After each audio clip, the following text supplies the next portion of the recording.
Alhamdulillahi bilantihai. Alhamdulillahi bilantihai. Alhamdulillahi bilantihai. Le patriotisme est un humanisme. Ceux qui me connaissent savent déjà qui je suis. Pour ceux qui ne me connaissent pas, je suis Papa Latir Faye, secrétaire général de l'Adresse, l'Alliance des démocrates et républicains du Sénégal. La politique telle que définie dans la République de Platon et la politique d'Aristote se veut être la gestion de la cité. Sans prétention aucune auguste assemblée, nous vous invitons à partager notre perception de ce concept, la politique et la gestion saine de la cité. En de pareilles circonstances de communion, il nous plaît de citer Frantz Fanon.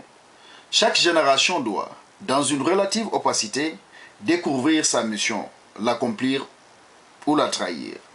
La mission de notre génération est de relever les défis civilisationnels et existentiels de paix, de justice, d'harmonie et de concorde sociale.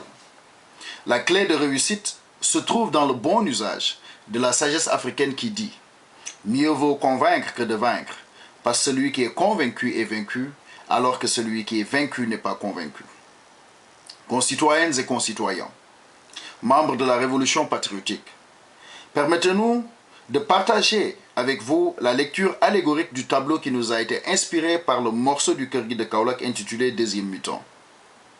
Nous avons perdu le match d'ouverture en faisant jouer les socialistes la première mi-temps et les libéraux la seconde. Nous devons donc rigoureusement et minutieusement sélectionner les acteurs du match capital de 2012 pour espérer qualifier le Sénégal au concert des grandes nations victorieuses du XXIe et des siècles à venir. Pour ce faire, nous devons tous ensemble faire face de manière effective et efficiente aux alternoceurs, mais aussi et surtout aux adeptes de la politique de la chaise vide, notamment les partis politiques qui ont bénévolement choisi de boycotter les derniers législatifs afin de punir le peuple sénégalais de leur avoir refusé les portes du palais de la République lors des présidentielles de 2007. En guise d'illustration, il a fallu, le 23 juin 2011, que le peuple se substitue à cela qui était censé le représenter à l'Assemblée nationale pour voir le projet de loi portant sur les colistiers rejeté. À la surprise générale, ces partisans du moindre effort se regroupent dans des mouvements comme le M23 pour usurper la victoire au peuple souverain et sur la même lancée, phagocyter le mouvement Y en a marre jusqu'à le révolutionnaire ou le reléguer au second plan. La banqueroute socio-économique et même politique du Sénégal est un long processus qui couvre la période de 1960 à nos jours. Les auteurs de ces crimes restent toujours impunis et prétendent même à la magistrature suprême. Comme le dit l'adage, on ne peut faire du vrai avec du faux.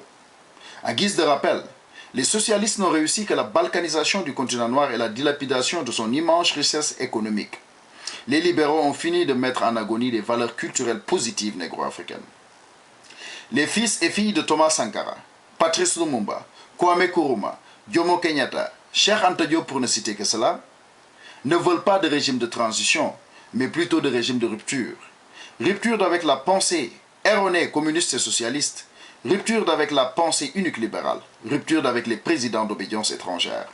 Sur la question de la recevabilité de la candidature de Maître Abdoulaye Wade en vue des prochaines présidentielles de 2012, notre position est claire, elle est anticonstitutionnelle.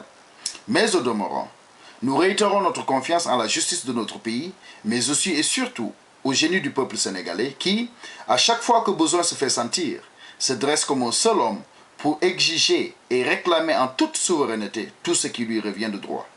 Si le Conseil constitutionnel déclare cette candidature irrecevable, nous nous en réjouirons. Mais si le contraire se passait, nous garderions notre posture républicaine parce que conscients du fait qu'être candidat n'est pas nécessairement synonyme d'être victorieux ou élu. Nous n'accepterons absolument pas que le pays soit mis à feu et à sang et quiconque intenterait à sa stabilité réaliserait que la légitimité prime sur la légalité. Ne donnons pas au pouvoir en place, à 29 jours des échéances électorales, l'occasion de les repousser jusqu'en 2014, comme l'a bien théorisé l'auteur de Lui et moi, je vous nomme Idrissa Seck, ni à l'opposition non républicaine l'opportunité de faire du peuple sa chair à canon pour accéder aux commandes de l'appareil étatique. Force est de rappeler que le poète est celui qui a le front éclairé, mais aussi le vrai politique est celui qui sait garder son idéal tout en perdant ses illusions. Fin de citation.